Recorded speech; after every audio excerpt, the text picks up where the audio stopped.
So Jack, what would your advice be for someone on how to forgive themselves?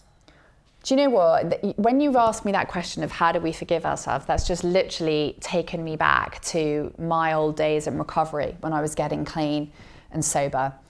And I remember doing a lot of work in those, in those times. I mean, I still do my work because I'm a believer of doing it all the time, but there was some real deep work that went on back there when I was getting clean. And one of the biggest things that I will never forget was about learning about forgiveness and how if we don't forgive, we're the one that's holding on to the pain. So I went through this process of forgiving, people that had, in quotes, done me wrong at the time. And at the end of that process, the man that was helping me said, "And have you forgiven yourself?"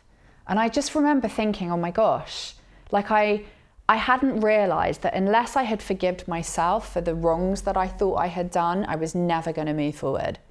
And I think there's a real power in accepting that we're all human and we're all doing our best and we're all trying our hardest, and none of us are getting it right all day long, every time, A-star student of life, right?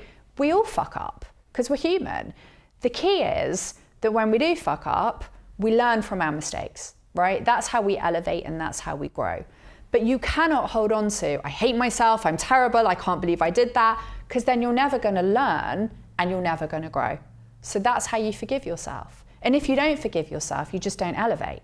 And and that's basically what happens. So if you think you've done something, wrong, or you feel bad about something you've done, the way through that is to ask yourself the question, what can I learn from this experience?